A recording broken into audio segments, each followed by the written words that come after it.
Vision Plus TV, l'excellence et la rapidité.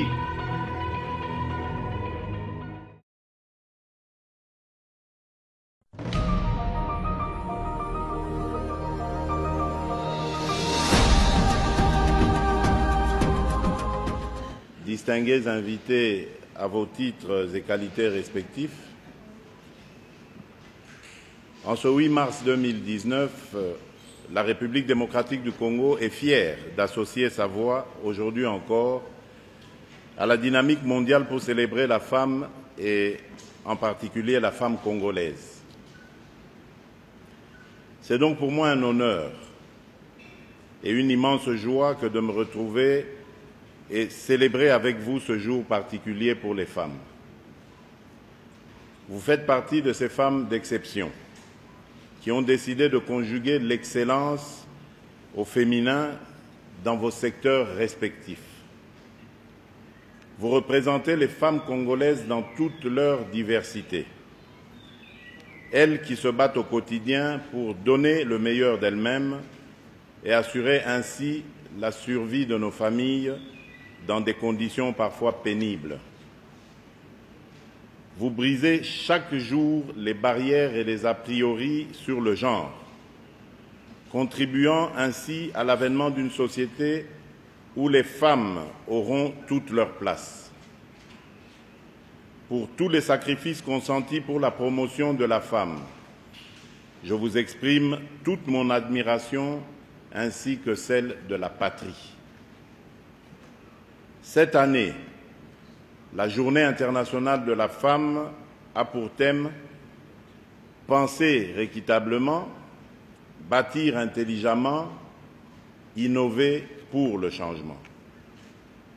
À travers cette thématique, chacun de nous est appelé à réfléchir et à œuvrer pour le progrès en matière d'égalité des sexes et d'autonomisation des femmes, en mettant un accent particulier sur les systèmes de protection sociale, l'accès aux services publics et la construction d'infrastructures durables pour le développement de notre pays.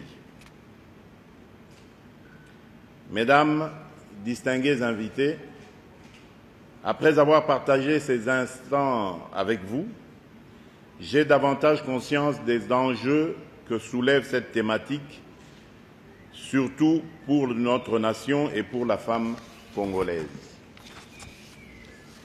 Il est un fait que, malgré le progrès qu'apporte la technologie, il existe toujours une fracture numérique entre les sexes et elle est malheureusement croissante.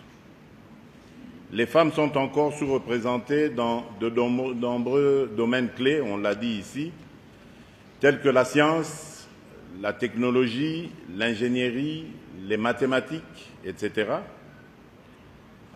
En observant la situation actuelle concernant l'égalité des sexes et l'autonomisation de la femme dans notre pays, les perspectives sont alarmantes.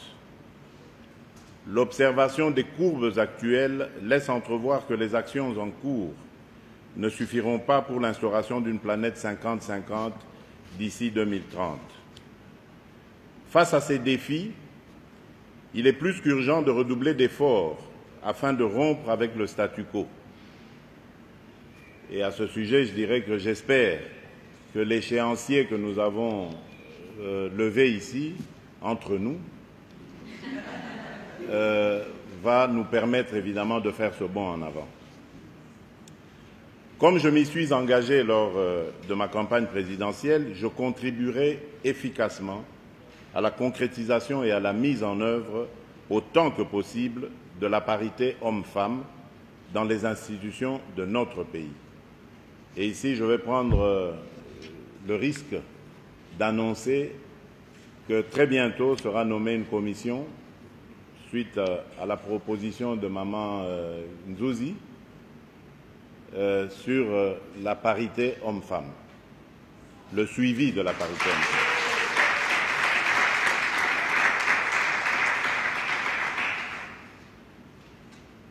Pour atteindre ces objectifs, cela exige de nous tous d'être au cœur de tous les processus de changement nécessaires dans tous les domaines de la vie nationale. Je suis conscient qu'il y aura des réticences et des freins dans sa mise en œuvre, mais il nous faudra résolument adopter de nouvelles approches pour faire évoluer les mentalités. Ensemble, nous allons travailler à éliminer les obstacles culturels, structurels et institutionnels pour qu'aucune femme ni aucune fille ne soit laissée de côté. Pour ce faire, nous devrons œuvrer en tant que peuple à valoriser notre capital humain en intégrant dans l'ordre des priorités la promotion des jeunes filles et des femmes. L'implication des femmes dans l'ensemble des activités de la vie de notre nation mérite non seulement une politique d'encadrement plus volontariste, mais aussi et surtout l'affectation davantage de ressources sur les programmes en question. Les idées et les expériences des femmes congolaises doivent être prises pleinement en compte dans la conception et la mise en œuvre de toutes les initiatives et les politiques susceptibles d'inverser durablement, structurellement et culturellement la tendance. Mesdames, distingués invités, il nous appartient, à nous les hommes et les femmes politiques, de nous assurer de l'application effective de divers textes protecteurs de la femme actuellement en vigueur dans notre pays pour que cela se matérialise dans le quotidien de celle-ci. Il s'agit notamment de la résolution 1325 du Conseil de sécurité des Nations unies sur la femme, paix et sécurité adoptée en 2000, de la déclaration solennelle des chefs d'État de l'Union africaine sur l'égalité entre les hommes et les femmes en Afrique, du protocole de Maputo, de la Constitution de la République démocratique du Congo de 2006, telle que modifiée à ce jour, et de la loi numéro 15/013 du 1er août 2015 portant modalité d'application des droits des femmes et de la parité, et je pourrais en citer bien d'autres. Il nous appartient à nous, les hommes et les femmes politiques, de s'assurer que les contenus de ces textes se traduisent au quotidien. En tant que garant du bon fonctionnement des institutions du pays, j'y veillerai scrupuleusement. Je saisis cette occasion pour réaffirmer l'engagement que j'avais pris lors d'un riche échange qui s'est tenu au Centre Caritas en date du 3 décembre 2018 avec un autre panel de femmes congolaises, durant la campagne électorale, engagement de lutter notamment contre le mariage précoce des jeunes filles pour qu'elles puissent toutes aller à l'école, contre les injustices, les viols et les violences faites à la femme. Je ne ménagerai aucun effort pour éradiquer ce fléau durant tout mon mandat.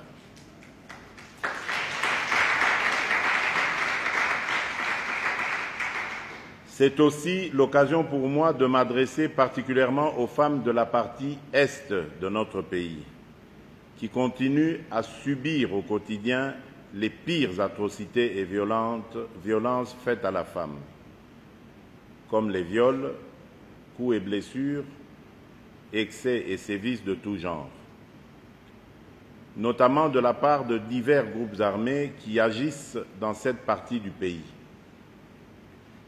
Vos souffrances doivent prendre fin et vos larmes doivent cesser de couler. Il est plus que temps que l'impunité cesse et que des sanctions exemplaires soient prises et appliquées effectivement comme contre les responsables de ces horreurs. Je m'investirai également à promouvoir toutes les initiatives qui concourent à l'élimination des obstacles sur le chemin qui doit nous amener vers un pays où l'égalité des chances hommes-femmes deviendra une réalité.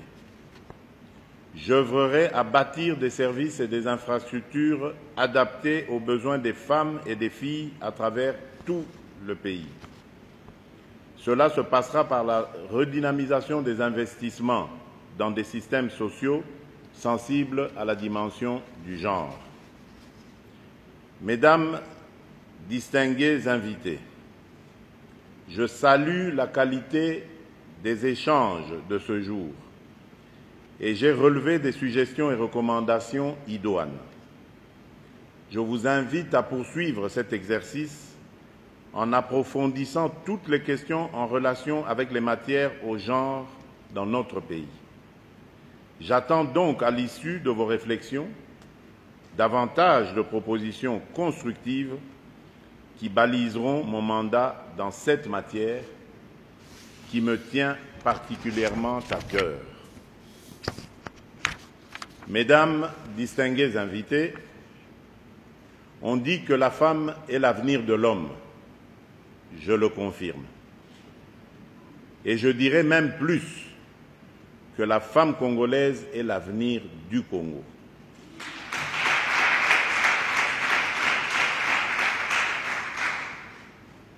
On dit aussi qu'éduquer une femme, c'est éduquer une nation, et de ce fait, il est de notre devoir d'investir en elle. Le chemin qui nous reste à parcourir est encore long, mais je suis confiant car je suis issu d'une famille politique qui a fait de la résilience un état d'esprit et qui connaît très bien le pouvoir du temps dans les aspirations au changement. Je termine mon propos en vous invitant à ne pas baisser les bras et surtout à ne pas vous décourager. Car un célèbre dirigeant chinois avait dit « Pour faire 1000 mètres, il faut d'abord 1 mètre ».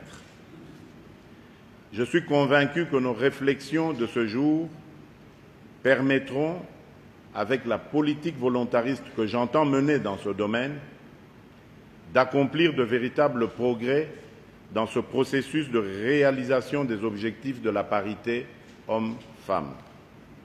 En ce mois de mars, mois des droits de la femme, je vous rends hommage, encore une fois, et à travers vous, à toutes nos mères, nos épouses, nos sœurs et nos filles. Je vous souhaite un bon mois des droits de la femme. Je vous remercie.